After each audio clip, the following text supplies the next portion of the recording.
All right, welcome to the Pinterest Traffic Camp. This is John Martin, and this is going to be an introduction to Pinterest, kind of a high-level overview, explain some of the nuances of Pinterest, and kind of give you a understanding and a foundation before we get into the actual ad platform itself. And before we get started, just kind of want to tell you a little bit about who I am. This may be your first time interacting with me. So I got started in online marketing and specifically e-commerce in 2017, and done a whole bunch of things since then. Did some drop shipping, tried some agency stuff when I first got started, and in the last 2 years things have really taken off for me. And so right now I have a e-commerce ad agency that also does email marketing, which is Jodel Media. I have a fulfillment business called Flat Fee Shipping. We do wholesale e-commerce business. So for example, we may have some corporate clients that buy thousands or 2,000 or 20,000 products from us at a time. We have a couple of internal e-commerce brands and a little bit more like qualification from a paid traffic standpoint.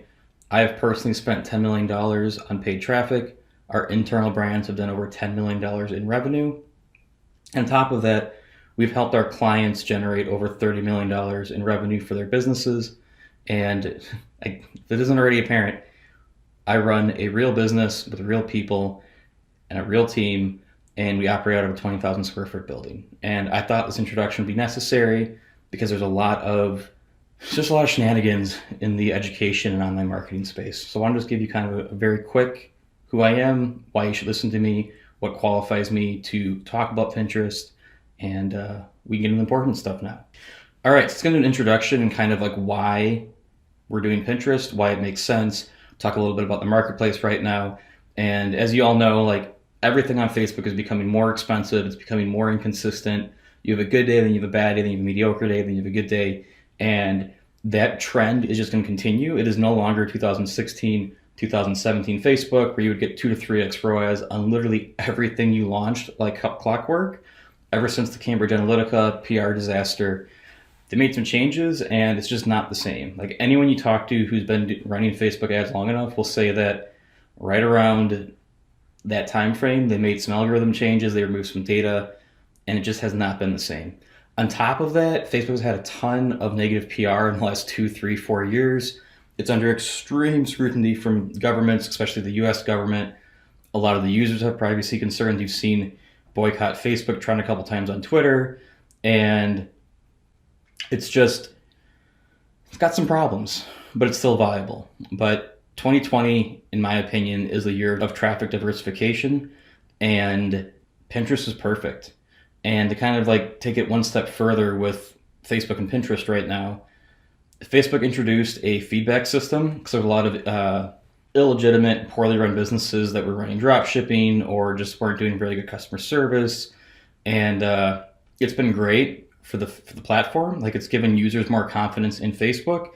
But unfortunately, many legitimate and illegitimate businesses, meaning like proper brands, and even proper dropshipping operations are getting banned indiscriminately. And one of the big reasons for that is that the feedback system is flawed. What do I mean by that? Well, if you think about it, a lot of people that respond to satisfaction surveys are negative people. Like they want to express to the company how unhappy they are about a situation. If you're happy, you don't really have an incentive to leave a positive review. And if you look at the news, like this is just how life is. And so because of that, you get a lot of negative feedback, even if you're doing things the right way. And so I can give like example after example after example of proper businesses that got banned via the feedback score for no reason. And on top of that, like Facebook just doesn't care about its advertisers. They know they have the very best product in internet marketing right now, and they're gonna do everything they can to preserve what they have. And so if they're banning businesses left and right, they don't care because for every brand or business that gets banned, there's 3 more to backfill. So it's caused a lot of headache, and we actually landed on Pinterest in 2019 because of this very problem. We had a client doing about 1 to 1.2 million a month off of Facebook ads and obviously Google and email and other things, but primarily Facebook. And they went from a 3.6 score to 0.7 score in the span of a 7-day window. Nothing changed in the business, and that entire business completely fell apart. Well, it didn't fall apart, but like the revenue went from $40,000 days to like $6,000 days. And if you have infrastructure, meaning team and inventory support, The $1 million months, you're in a real bad problem now that your revenues drop so much. And so we were like, all right, what can we do to solve the situation? We have our own e-com stores. This is what we do. And so we're like, let's try Pinterest. And so it's kind of how we got into this, kind of the backstory for how this all got started. And just to reiterate, 2020 is the year of traffic diversification. It's going to be necessary to thrive. And on top of that, I even think it's owned media. So your email list, SMS lists, YouTube channels, your own organic following on Facebook and Instagram, which is obviously smaller and smaller every day as far as reach. But I really think that is the future. And Pinterest is just kind of a means to an end in 2020, 2021, 2022, and so forth and so on, because we're really pushing our clients to have their own media, so to speak. So we'll go to the next slide now. Why Pinterest? So a lot of people don't realize that Pinterest is rapidly growing. They have 300 million active users, and there's about 90 to 100 million users that are from the US, primarily female. There are males on it. I don't have the stats in front of me, but it's pretty much a female platform. On top of that, the reason that Pinterest is really, really exciting is it's kind of, there's three things to it. One, it is the wealthiest social platform by household income, averaging about $92,000, I believe. Again, I don't have the Pinterest pitch deck in front of me, but going from memory. Part two of it, Pinterest has cheap traffic. I can show you campaigns that have gotten 1 cent, 2 cent, 5 cent US link clicks. It's crazy. It's absolutely crazy. Now, does it convert at the same rate as Facebook? No. But the cheap traffic offsets the conversion rate, and we'll get into in a little bit kind of how the Pinterest user makes purchases, how the platform works, what they're doing on it. That cheap traffic is huge because you can grow a massive email list, massive remarketing audiences, and so forth and so on. And the last part, which is kind of the cherry on top, is that Pinterest is extremely advertiser friendly. So with Facebook, you could forget to update your privacy policy. You could have a dead link and Facebook will ban your ad account. Maybe they'll ban your business manager. Maybe they'll just ban your whole user profile. And when that happens, there's really no going back. They're not going to do anything to reinstate you. They have forms that never work. And this just is not how Pinterest is. Pinterest is so amazing that if you spend even a few $1,000s, they're going to reach out to you, get you a Pinterest rep, and that rep is going to help you with your campaigns, give you advice, explain the platform to you. Sometimes they'll refer you over to their creative team or their optimization team. It's an amazing experience because they treat you how I think we all want to be treated in the internet marketing space. A little bit of a note, while Pinterest treatment of advertisers is very, very lenient, they're very pro advertisers. Pinterest policy in a nutshell is positivity. And literally I have emails, I've been on phone calls, and their MO is inspiring and uplifting content is what needs to be on their platform. So a good example is Facebook hates before and afters. Pinterest doesn't necessarily hate before and afters. They just hate anything negative. So there's an example on the screen, which obviously you can read. I'll give the example of a client we have that has some footwear products specifically to alleviate bunions. And didn't know this, and it's just the stats, so it could be made up. But apparently 25% of America has bunion problems. And so basically we were getting some ads that were being disapproved. And in talking with the Pinterest rep that we have for that client, they're like, hey, your before and after of the angry, inflamed bunion and the person rubbing their foot, that isn't against policy, so to speak, but it's not positive and uplifting and inspiring. So basically just show the end result if you're going to start with a negative experience first. And so you have to get a little bit creative with how you kind of communicate things, because obviously part of selling is hooking someone in, showing the problem, then providing a solution. So a little bit of a nuance there, but outside of that, it's very, very, very easy to be compliant. So how is Pinterest used? How do people use it? What are the people on the platform actually doing? And the biggest thing is that unlike all the other social networks, Pinterest is a search-first platform. So what do I mean? It's something like 80 or 90% of users, when they go onto Pinterest for the first time, that first session of the day, is because they're looking up how to a recipe, how to do XYZ clothing for their kids, how to search an outfit look, like so forth and so on. And so this does two things. One, if you're selling a product that, so an example, let's go back to that bunion product. If someone types in non-surgical bunion relief and your shoe wear shows up, super high intent. It's almost a little bit like Google in that sense. And so you can get amazing conversions, amazing conversion rates, very low cost per purchases because of that high intent, because of the searching. Now, that's how Pinterest users typically start when they go on the platform. But then after that, Pinterest is a very, very, very visual platform as well. Very high quality images, high quality videos is what they really push. And so after that first, second, third search, it kind of turns into a newsfeed experience. I mean, they have a newsfeed, but people like revert to the newsfeed experience where they're just scrolling, they're looking at stuff, they're clicking on pins, they're saving pins, so forth and so on. And it turns into more of a Facebook environment, an Instagram environment where it's looking at highly visual things. And then from there, obviously, we know what happens. So which types of product work on Pinterest? What do we see typically that works best? And so first and foremost, like I already mentioned this before, but Pinterest is primarily a female platform. Again, yes, there are males. Yes, the male segment is growing. But of all the ads we run, I want to say like 97% of our purchasers are female. So whatever Pinterest says, all of our sales are female. Super kind of important note there is that not all products are going to work. And in saying that at the same time, like I don't want you to prejudge or have a bias and say like, oh, this product isn't going to work because it's masculine. We don't have male buyers. And a good example of that is that this client that got banned on Facebook, they had a 70% male customer base from Facebook ads.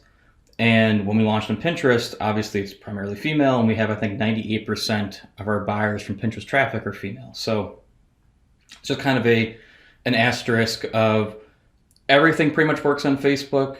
Not everything's going to work on Pinterest, but most of what you have will. And it also kind of makes you think more about the marketing angle, the selling angle. It's not just make an ad, throw it up. It's all right. If I have a very masculine product or a product that's for males, how do I get the male's partner, spouse, sister, relative, whatever that's female to buy it for them? So it makes you a better marketer too. Just like on Facebook, you have tons and tons of impulsive buyers that maybe $15, $17, $19, they'll buy in the first touch, very, very quick and fast.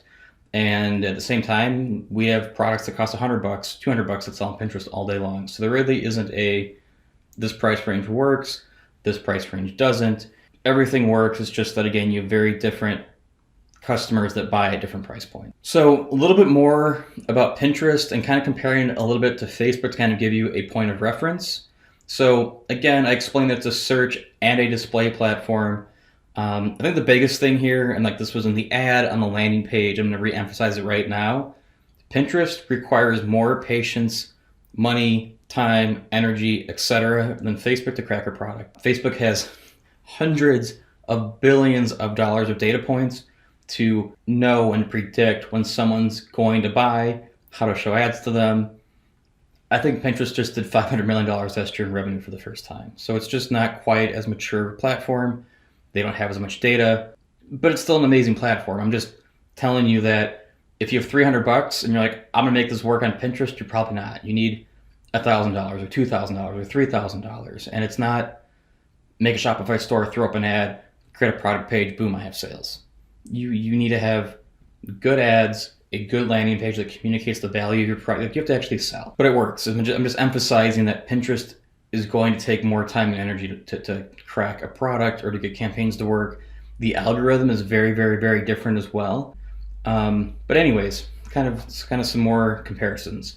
So clicks are cheaper on Pinterest. So for instance, a $1 click on Facebook might cost you 10 cents on Pinterest. The conversion rate is very, very different from Facebook to Pinterest. So this isn't like a hard and fast number, but we see anywhere from a 6-to-1 ratio to a 4-to-1 ratio of Facebook versus Pinterest conversion rates. So if you have a 4% conversion rate on Facebook, you might have a 1% conversion rate from Pinterest traffic. If you have a 1% conversion rate on Facebook, your conversion rate from Pinterest traffic might be 0.2%, 0.3%, but it doesn't matter because the traffic is so cheap that it offsets it, and just kind of crazy. On top of that, Google's a really big deal. A lot of people, we'll get into this in a little bit, but a lot of people do searches from your first Pinterest ad. It's just a different animal. One of the coolest things is that there is no feedback score on Pinterest. So there's a couple of things. First and foremost, like myself personally, before I had the 2 brands that we have, I started off drop shipping because I didn't have any capital, I had no resources, and so I drop shipped for a month. I cut my teeth doing that, but all the money I made from it allowed me to buy inventory and then get a proper brand launched. And so Facebook right now is making it very, very, very hard for beginners to do that, whereas Pinterest, you can do that in pretty much the same way that you used to be able to do it on Facebook. So that's super cool. On top of it, you don't have to worry about being unfairly penalized because you have the couple of only negative customers that respond for the feedback score, and so forth and so on. We need to talk about the Pinterest algorithm and how the platform works as a whole, because this is the absolute linchpin of success on Pinterest. And I say that because Pinterest is very, very, very different from Snapchat, Facebook, Google, so forth and so on. And we need to understand how the platform works, how the algorithm works, because if you don't understand that, you're going to understand what metrics matter, how all these things, but you're going to apply those learnings in the wrong way, and you're never going to make Pinterest work. So first and foremost, one of the coolest things about Pinterest is that every ad platform has like rules or recommendations, or like, our ad platform does this when you do X, and let's be honest, Facebook, Google, etc., maybe 50% of the time what they say happens actually happens.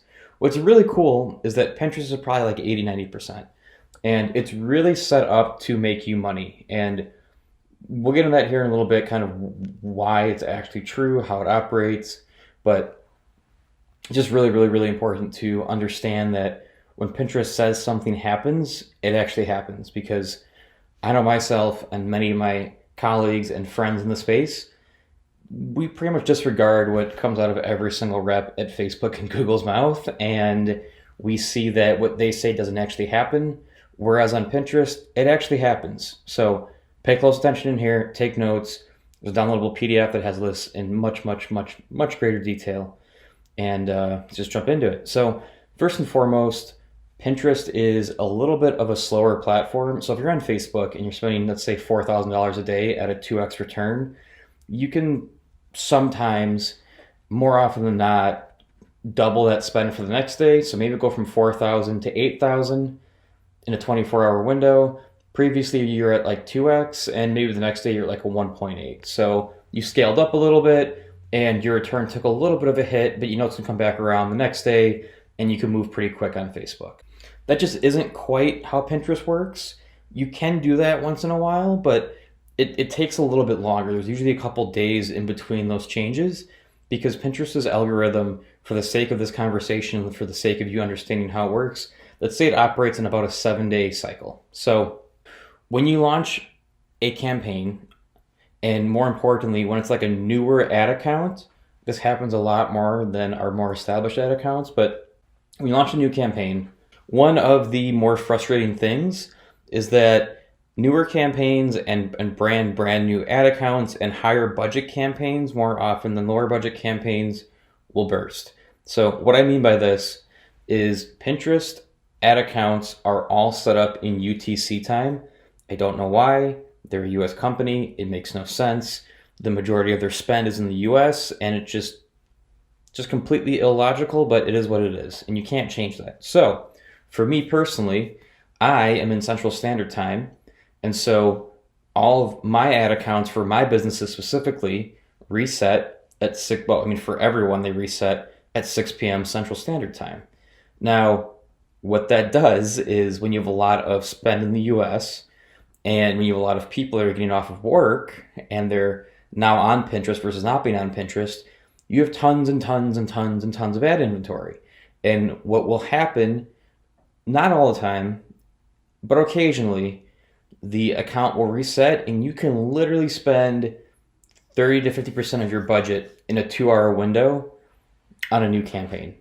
And it's super frustrating out of the gates, but It goes away with time, it gets better, and it's just one of those things that it's part of the game. You can't do anything about it. And once you get past that, it doesn't happen as often.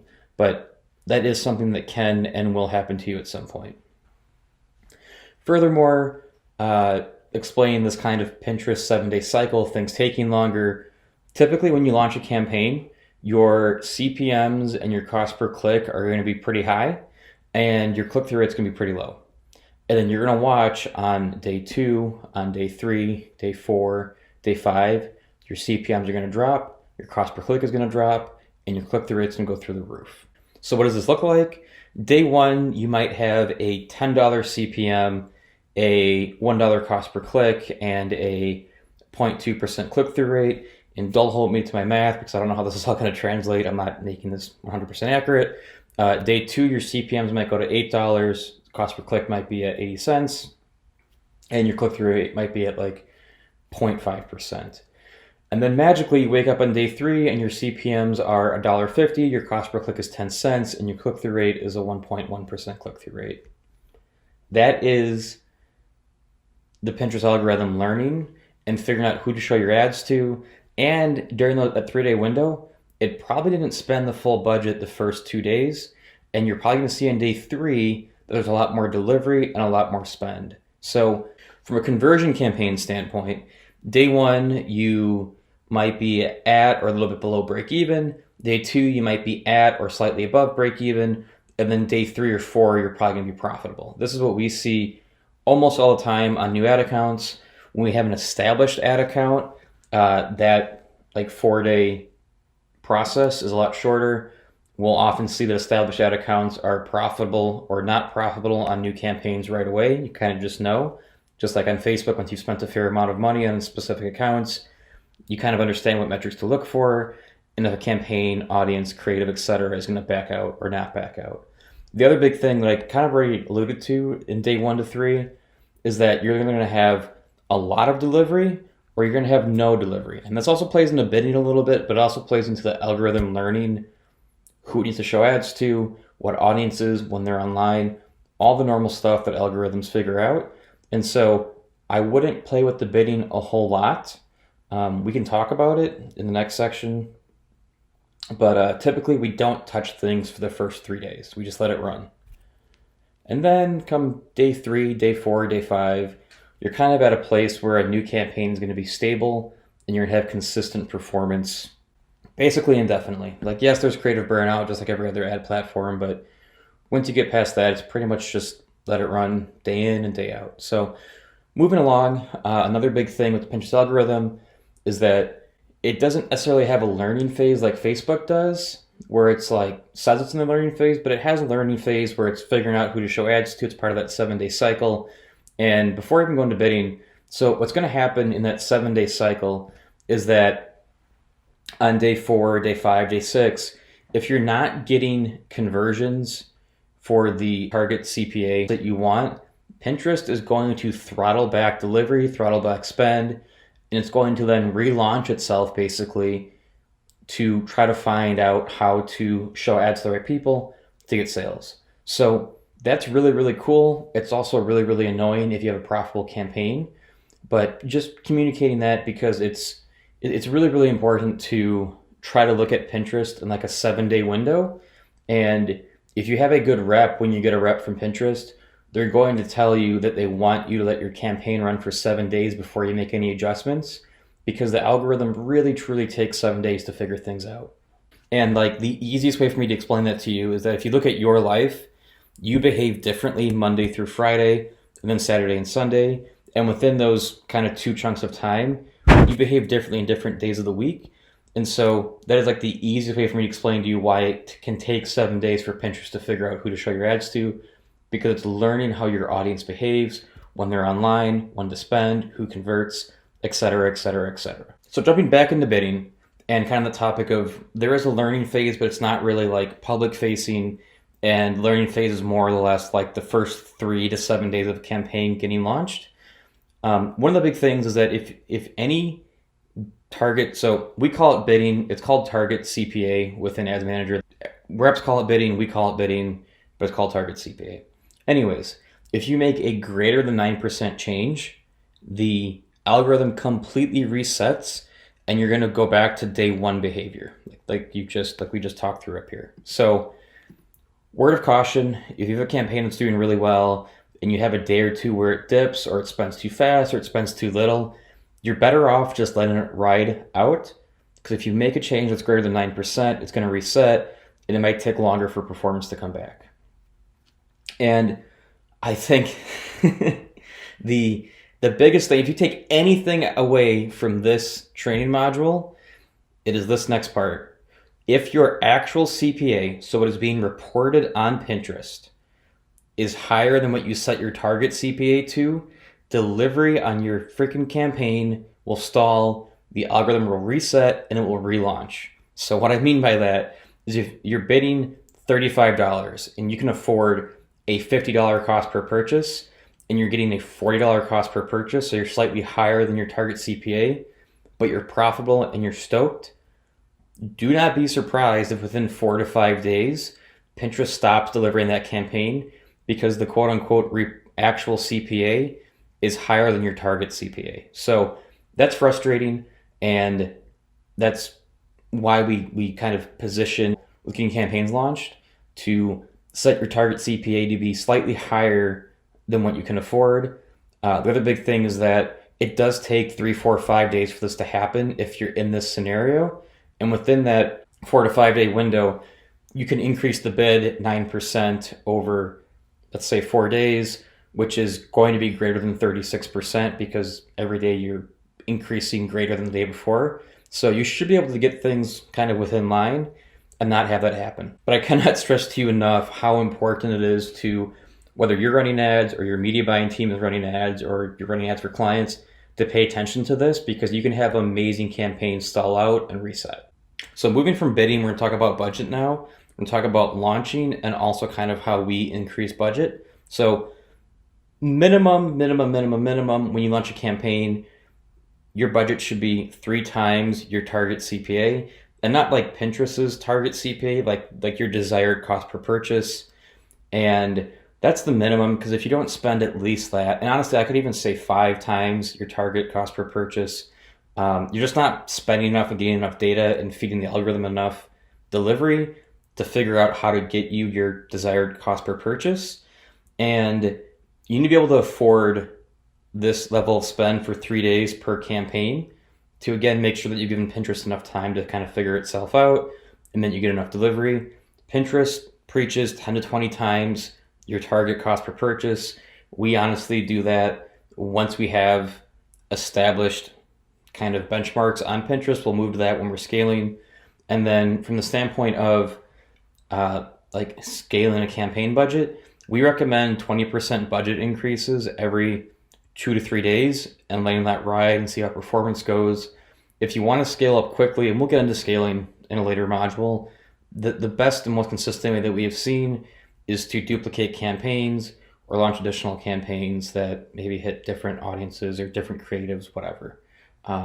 Jacking budget up too quickly, same thing happens with that whole 9% change with bidding, and it can just ruin campaigns. So we recommend 20% and letting it sit for 2 to 3 days. Moving along, kind of I want to talk about performance and delivery with the Pinterest algorithm. So it's very similar to a Facebook or Google or Snapchat from the standpoint of you have less ad inventory on Mondays, and kind of as the week goes along, I always kind of explain it in a like walking up the stairs analogy. I have a very crude picture that I drew, but basically as you go through each day of the week, your performance is going to increase and you're going to get more delivery. So there's a lot of things to unpack here. One of the first things is that this pattern of both spend and performance, you can legitimately not change anything with your campaigns, and you may spend double on a Sunday what you spend the next day on Monday because there's just less ad inventory. And so then your bid becomes less competitive and you get less delivery. And inversely, we often will lower our bid 9% on Thursday and another 9% on Friday because there's so much more ad inventory Friday, Saturday, Sunday that we might sometimes over deliver those 3 days if we don't lower our bid. So I don't necessarily recommend you do the same thing. I would get 2, 3, 4 weeks of history on that account and then try to identify your own patterns. See if there's specific days of the week that maybe you spend too fast or you spend too little, or maybe performance goes down but spend stays the same. And then start to figure out how to adjust bids. And we'll get into this, but just high level right now, how to adjust bids to kind of match your weekly performance. And both performance and spend increases and gets better as the week goes on. And we don't ever really lose money on Pinterest. Like on Facebook, you can have bad days and you can like legitimately finish at like break even or a loss. That doesn't really happen on Pinterest because traffic is so cheap and Pinterest is just amazing. But we might pause campaigns on a Monday or on a Tuesday once in a blue moon. It's very, very account specific. So some accounts, we know they're always going to come around by the end of the day. Some accounts are kind of questionable. So we'll just make some cuts earlier on in the day, and then those campaigns get turned back on the next day. And that really only works well on established ad accounts. So maybe a month worth of spend, and campaigns pretty much always just go back to normal. So lastly, I want to talk a little bit about like Pinterest user behavior and how that plays into kind of this little stair analogy. So Pinterest preaches that the average purchase on Pin takes 8 touches and 22 days to complete.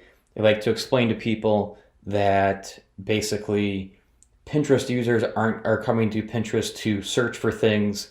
They're not brand loyal. And if they see something, they're going to go and they're going to Google it. And they're going to spend a whole bunch of time trying to figure out if they want to buy it. There's truth in that. There's also not truth in that. We'll get into this in the next section talking about reporting. A lot of people do come to Pinterest and they do search for something specific, and then they go off onto Google and they search where to buy X after seeing your ad, but it doesn't take 8 touches in 22 days. The majority of our accounts, the conversion window, how long it takes to get someone to buy a product after seeing, clicking, or engaging with your ad, pretty much mimics what we see on Facebook. So if all of your purchases happen within a 15-minute time frame of clicking your ad from Facebook, you're going to see almost the same thing on Pinterest, because at the end of the day, the same users are on Pinterest that are on Facebook. You might have wealthier users as a whole on Pinterest. You might have slightly more educated people as a whole on Pinterest. But if you have a $20 item that sells same day on Facebook, it's going to sell the same day on Pinterest. If you're selling $7,000 couches on Facebook and it takes a week and 17 touches, same thing's going to be true on Pinterest. And at the end of the day, just like every other ad platform and every other offer you've ever ran, it is all 100% dependent on the product, the price, and how much the user believes you, trusts your website, trusts your ads, your testimonials, so forth and so on. So that is kind of the high-level discussion on the Pinterest algorithm, how it works, how the platform functions. I recommend you watch this maybe a second time, maybe even a third time, because if you try to make Pinterest work for you in a shorter than 3 to 7 day window, you're going to set yourself up for failure. It's not going to work out that well for you. It's going to be really, really frustrating. And again, take note of the fact that if your actual CPA is higher than your target CPA, delivery is going to stall within a 3 to 5 day window. It is time to talk about reporting and attribution. And I know it's super, super, super exciting to everyone, but this is the stuff that I love. This gets me really excited. And if you don't understand this, you're not going to know what the heck is going on with your Pinterest ads. And I'll explain why in a second. But truly, truly, truly, what is going to separate the successful Pinterest campaigns, the people that have success from this, are the people that really understand this module and the Pinterest algorithm module.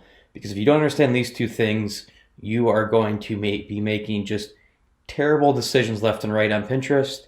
And let's get into it. So first and foremost, you need to UTM wrap all of your campaigns. What naming conventions you want to use, I don't care. If you've got standard ones used on their platforms, that's great. If if you don't love doing UTMs, if it's too much work, like whatever it is, it's your loss. but at the bare minimum, at least do a UTM wrap that has just like Pinterest, if nothing else. Then from there, you can use GA, Google Analytics, Shopify, or any third-party app for tracking UTMs, and that will give you a much, much, much clearer picture, because without UTMs, you're gonna love this, just like Snapchat, Pinterest traffic. Pinterest traffic shows up in both Google Analytics and Shopify as other, direct, referral, and social. So if you don't UTM wrap things, you are just completely running blind from a reporting standpoint. So moving along, the good news with the Pinterest Ads Manager dashboard and the reporting is that like legitimately 99% of the time, Pinterest underreports performance, and the tracking fluctuates from, it's just very, very, very inconsistent. Example I will give is on the screen. I'm going to read it anyways. Day one, your actual ROAS might be 2.5. Your Pinterest dashboard ROAS might be 1.2.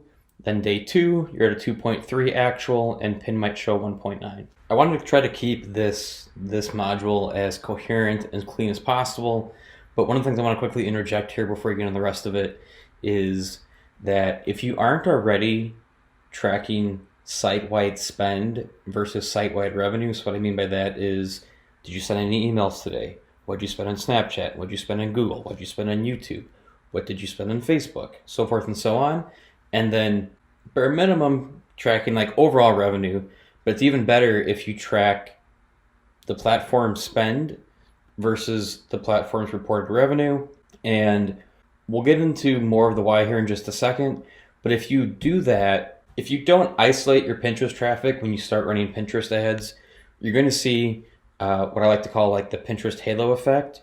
You're going to see either your total site-wide revenue increase in a disproportionate manner to what Pinterest is reporting, or you're going to more than likely see a huge surge in search and email performance. And we'll get into that here in a little bit. But I bring this up because I highly recommend that you start tracking site-wide spend versus site-wide revenue. It's not the most sophisticated, but it's a spreadsheet, and it's better than nothing if you're not currently doing this. So anyways, moving along. What's going to separate the people that are ultra successful on Pinterest from those that aren't is understanding that you really can't make decisions off of just looking at the Pinterest dashboard. A lot of people get very wrapped up on Facebook of like, I gotta start these campaigns, I gotta push these buttons, pull these levers, and my Facebook campaigns are magically going to be better, which is honestly kind of laughable. And on top of that, they are just looking at Facebook for the full picture when they should be looking at all their platforms and at all of their revenue and how everything kind of works together to see what's actually driving performance. And so one of the biggest things that we'll pitch clients if they're hesitant to run Pinterest, or that we'll do internally when we're launching a product, we want to see how it does on Pinterest, we'll just completely isolate it. So this is kind of like super old school tracking. I haven't been around long enough. I haven't been running ads long enough. I've only been in the game for about 3 years to talk to how people used to run traffic. But back before pixels and everything else, your tracking was you would launch a campaign on an ad network or ad platform, and you would send it to a specific landing page, and you would track the sales that way. So what I'll have a lot of people do is just create a dedicated lander or a gem page on Shopify or a specific funnel, like whatever, if they want to test Pinterest and send traffic there. You can kind of get a baseline then for how things perform. We have a client below that I'll talk about in a little bit that I wanted them to run Pinterest. They were unsure about it, and I got them to set up a second store, and we only ran Pinterest with Google for remarketing, and the results are ridiculous. And now we have everything running together on their main store, and we get into the kind of blended reporting, having to use GA and Shopify and some exports to really have a full understanding of what Pinterest is all doing. But it was a really great case study for me to tell them, like, hey, look at this. Now let's mix this into the rest of your spend mix, and it's going to be amazing. So if you're like super kind of like OCD or anal, and you want to be like, all right, I'm doing this on Facebook, I want to get on Pinterest, and I want to see what Pinterest is going to do by itself, just isolate your traffic and run campaigns that way. If you want to test offers like Pinterest only offers, same thing. And that's the kind of easy way to do it. I don't want to say lazy because it is nice to have a very black and white picture of what effect does Pinterest have on my overall performance. And then you move your traffic to the rest of your stuff and it becomes a blended media mix. The biggest thing with Pinterest, once you do have kind of everything running together, and not that you shouldn't have everything running together out of the gates, it's just some people like to isolate and see the true effect by itself. But anyways, this is getting kind of wordy.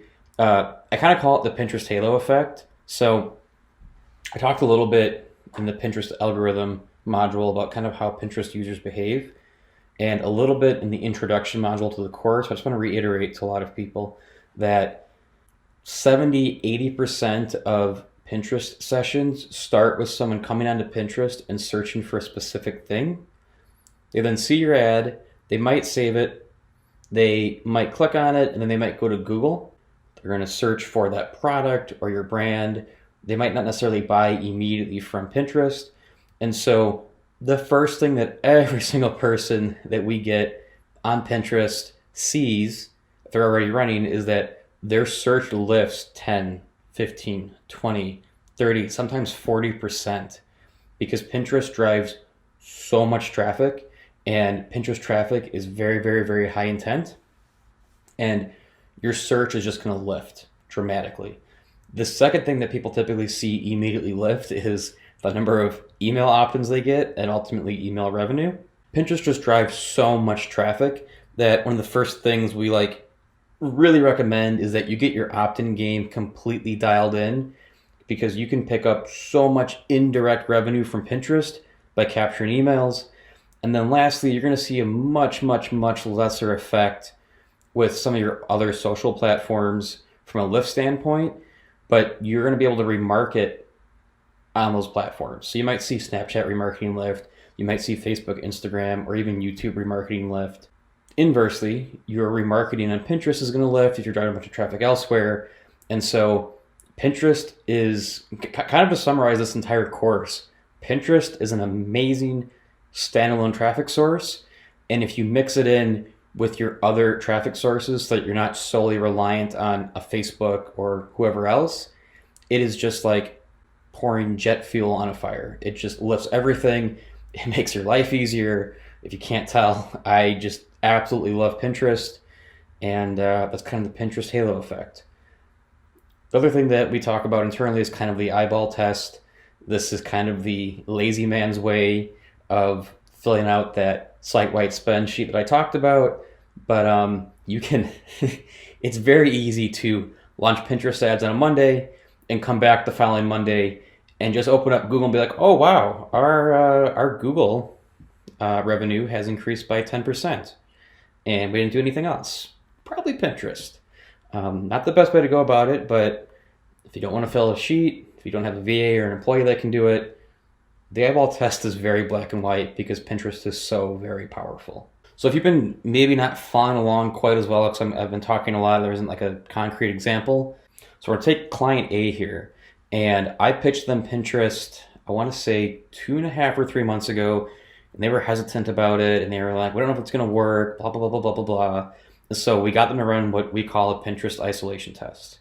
And we created a second store. Everything's identical on the store, same product pages, same products, same pricing, etc. The only difference is that we're only running Pinterest traffic for prospecting. Obviously, we have a Pinterest remarketing campaign, and then we're running Google because remarketing, who doesn't like to make money? So in the last 30 days, the actual revenue is $52,000. The actual spend on Pinterest is $17,000. Kind of bringing things full circle here, the Pinterest dashboard reports a 1.2x return. When you jump into Google Analytics, paid search is responsible for 26% of revenue. Obviously, that's being driven by Pinterest traffic, so we're not running any prospecting campaigns on Google. Then direct Pinterest traffic, so other, direct, referral, social, all pin, is 59% of total revenue.